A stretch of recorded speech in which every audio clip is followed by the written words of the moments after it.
I remember a time when games were much simpler than the Elden Rings of today's world. Take a look at all the crazy stuff you can do in Tears of the Kingdom.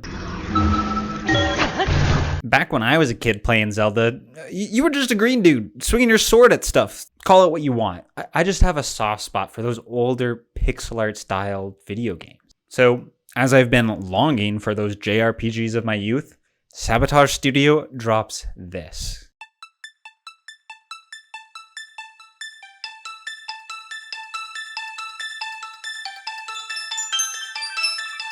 And I was absolutely hooked. I knew I needed to play this game. Hey man. Oh, the night, man. Oh.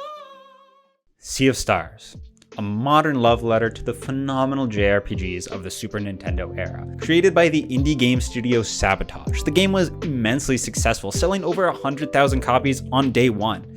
That's as exciting as waking up on Christmas morning and opening your first gift and bam! And it's easy to see why this game went crazy. It has amazing art, interesting mechanics, a beautifully varied world to explore, and cool characters to interact with. Like, look how cool the oh my god, it's the Stay Puft steroids, man. And it tops it all off with a big dose of nostalgia, feeding into the soul of those retro RPGs.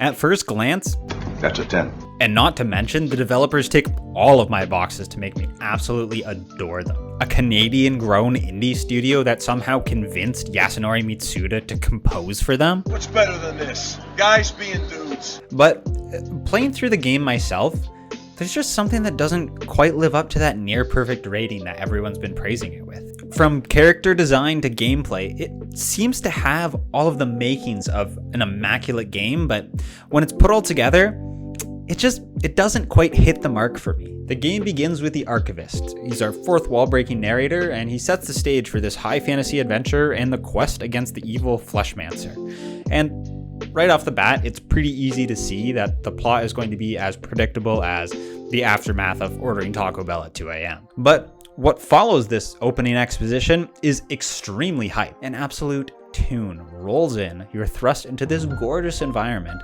and we're introduced to our two heroes, Zale and Valere, who harness the power of the sun and the moon, respectively. And you're just in the game, swinging your stick around at, I don't know, what is it, a goblin? Is Fortune Teller Baba? It's a solid intro. You get a feel for the protagonists, you're introduced to combat, and the game's best assets in its art and its music are front and center. Overall, this game starts out amazingly, and I was immediately hooked. However, some of the cracks start to show once we get to the prologue of this adventure. It's an interesting idea, playing through a mini adventure of our protagonists as kids, and it sets the stage for some important side characters and contextualizes the plot a little bit. And overall, I think it was important to have something like this for the story that Sabotage wanted to tell. However, it showcases one of my biggest gripes with the game: its dialogue. The writing is, well, it's not great, to say the least. There are a lot of cheesy lines that honestly break my immersion quite a bit. This might be a bit nitpicky, but in a turn-based RPG, the dialogue is what connects all of the story pieces together. It doesn't have to be the strongest point of the game, but when it's weak, it's really noticeable. The dialogue just doesn't feel like it comes naturally from any of the individual characters, and more like it's used as a tool by the developers to push along plot points in their story. Yet, the writing of the dialogue isn't even my biggest issue with it. What really bugs me about it is just that there's so much of it that's completely unnecessary and feels like it's adding to the length of the game without adding any actual value. Like, I get it, Yolanda, you guys used to do some cool shit. You don't need to stretch it out into 3 feature-length films. What really bugs me about this fluffy dialogue is that this world has really interesting stuff to explore. So having to sit through drawn-out text lines that don't add any value to the story, characters, or world is just really annoying. Like, I hate waiting. Just let me fight DJ Stone already. And that brings me to my next point of tension with this game.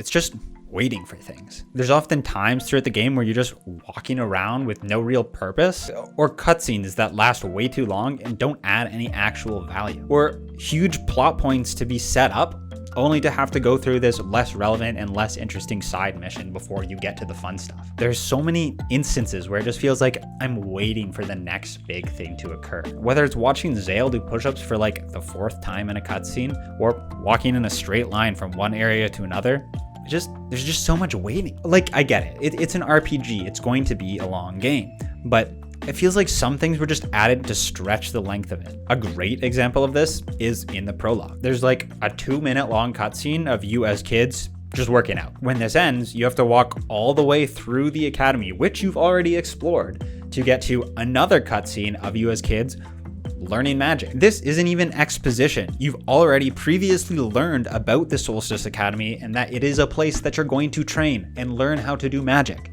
You don't need these cutscenes to tell that to you. And then not even 5 minutes later, there is another cutscene of you doing the exact same training. It's all of this extra fluff that is rampant throughout the game that just breaks your immersion and makes all of the interesting stuff feel less interesting. All of this waiting does, however, give you ample opportunity to enjoy the game's best asset, its art. While gameplay will always be the king of what makes a game good, visual design is what makes people want to pick up that game in the first place. There's a reason Square Enix doubles down on its graphics in every single game, and Sea of Stars knocks this out of the park. It takes that original Super Nintendo pixel art style and refines it for modern day standards. The colors, the animation, and the design are all phenomenal. When I got to Coral Cascades, I walked around for like an hour just taking in how the trees wave in the wind, the vibrancy of the water, the audacity of these lightheaded lads to bubble drop my ass. The art really makes this game enjoyable, which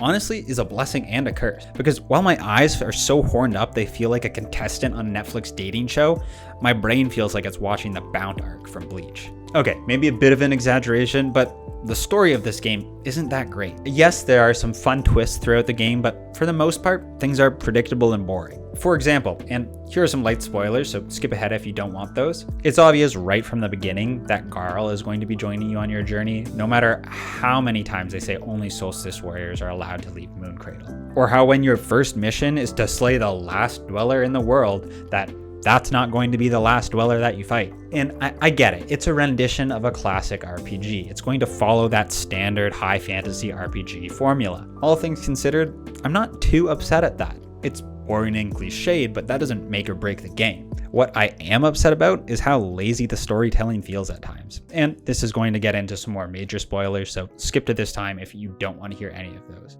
Like Sarai, or Captain Cliche, throughout the whole game doesn't want her crew to know her true identity. But we never learn why. It seems like a plot point that's just kind of thrown in there with no real reason to it, but it could turn into something amazing. Sarai's backstory is one of the coolest in the whole game, and exploring how she met her crew could really complete that through line for her. But like halfway through the game, the crew just kind of becomes irrelevant and we don't hear from them anymore. Another thing is how the Sea of Stars, the name of the game, is never really explained. Like, is Sarai's world still part of your world? Are there more worlds interconnected here? Like, what even is the Sea of Stars? There are a ton of these questions that just never really get touched on for what seems like the most important plot point in the game. And honestly, those are just small potatoes. There are some really big plot points that are pretty rough. Like, Erlina and Brugraves are set up to become villains at some point. It's pretty obvious if you know what you're looking for, but they have zero motivation to actually do that. Oh man, I don't really like the life I was born into, so I'm just gonna help this obviously evil dude destroy my entire world and run weird experiments and change my entire being. Like, there is no real reason for your mentors to betray you. It just kind of happens. And the Fleshmancer himself, he's just out here being evil for why? What reason? Just because he felt like it. That's why. But what bothered me the most about the story was the ending, both the true ending and otherwise. In both instances, there's just absolutely zero payoff. There's all of this buildup about the Fleshmancer being this big bad that you have to defeat. And in the true ending, you get to fight him. He lost the fight, but he gets Deus Ex Machina out by his friend, who is also your party member. And the regular ending is even worse. The Fleshmancer gets to leave with his friend Roshan to go torture some other world, but you don't even get to fight him.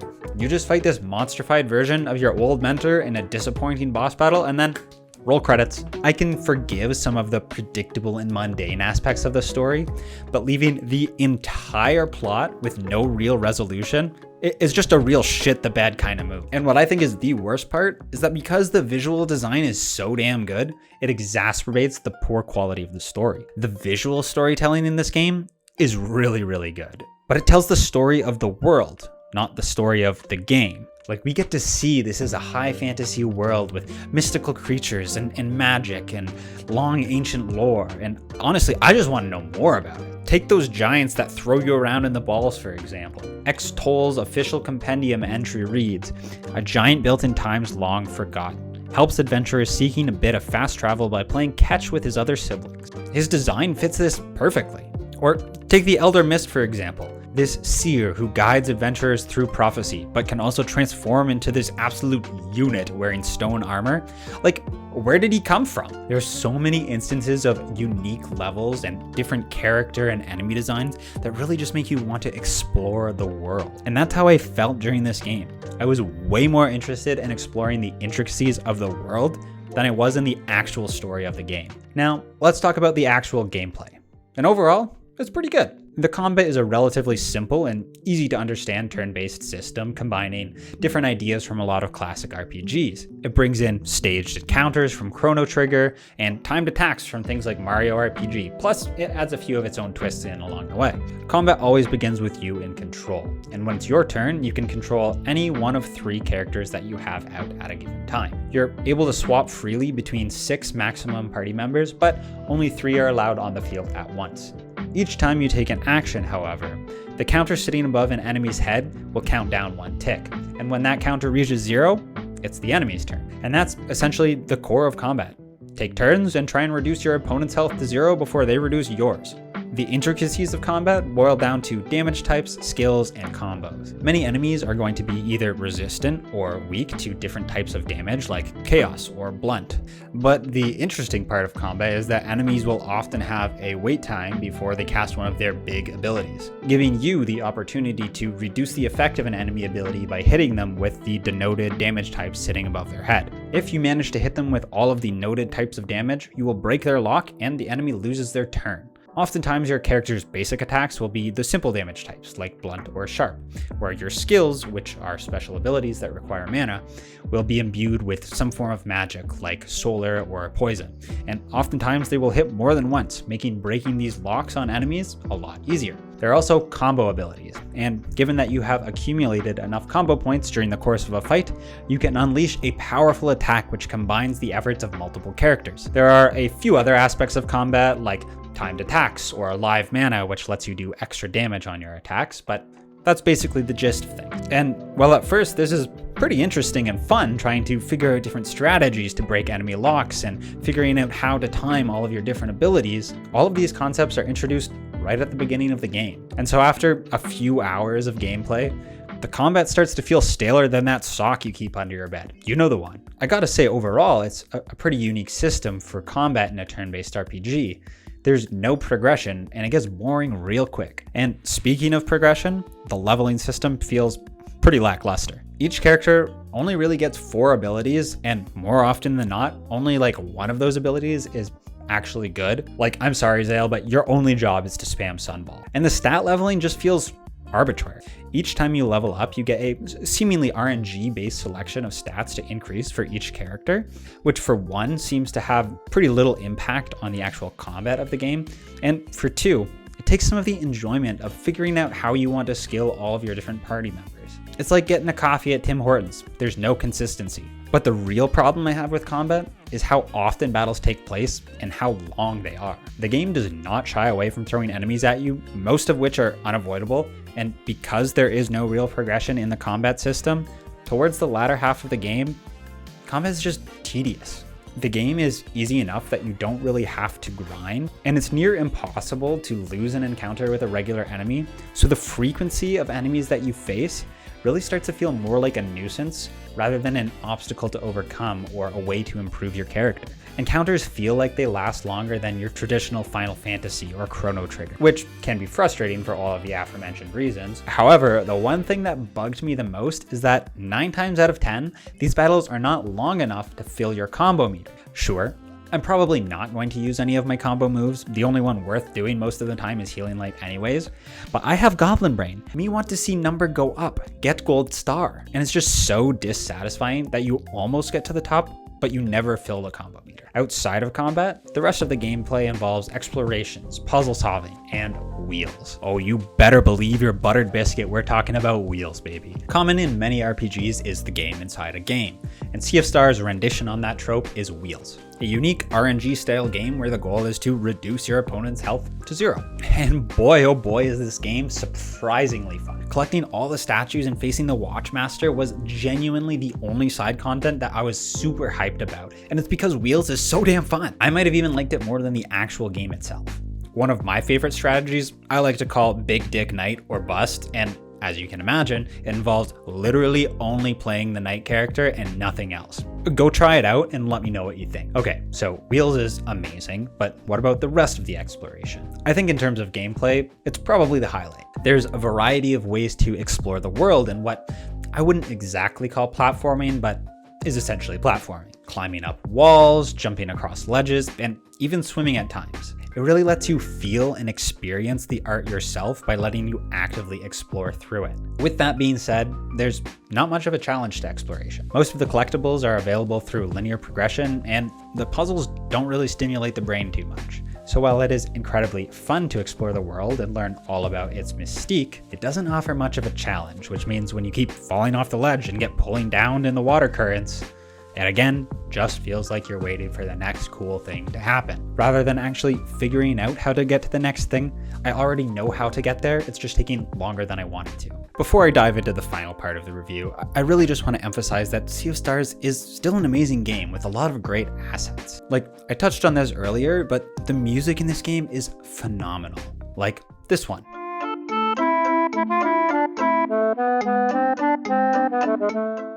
Or this one. The music suits the environment perfectly and really adds to the vibrancy of the game. And the art of this game, man, these guys are like the pixel art version of Hayao Miyazaki. The world comes alive through visual design. The characters, the enemies, the backgrounds, the color theory, it's all just done so well. Like, look at some of the enemies. This tree guy is one of my favorite in the entire game. And visually, he's just fun. But he fits his environment perfectly. You meet him in the dark bog around Necromancer's fortress, and his ghostly vibe of faded blues and greens really scream undead. It is so clear that incredible thought was given not just to creativity and breadth of art choices, but that the design fit thematically, each within individual levels and with the world as a whole. Undoubtedly, the best part of the visual design is the lighting. The whole game is themed around the sun and the moon. Light is clearly an important factor, and the dynamic lighting, it's done really well. At a certain point in the game, you get the ability to change the time from day to night, which obviously changes the lighting from a vibrant sunlight to a pale moonlight. And in every single damn environment, it doesn't matter if you're in Autumn Hills or Moon Cradle, it all looks phenomenal in both day and night. This game is a work of art, and it deserves to be treated as such, which is why it pains me to say that there are just so many small things that take away from the experience. It has all of the different pieces of a 10 out of 10 game, but when you put it all together, you can really see the cracks. Maybe I'm biased from the nostalgia of my youth, or maybe I'm too critical because I went in thinking it was going to be a masterpiece. But to me, Sea of Stars just doesn't live up to the hype. I hope you enjoyed my ramblings about this game. Don't forget to like and subscribe, and let me know your thoughts down in the comments. Bye-bye.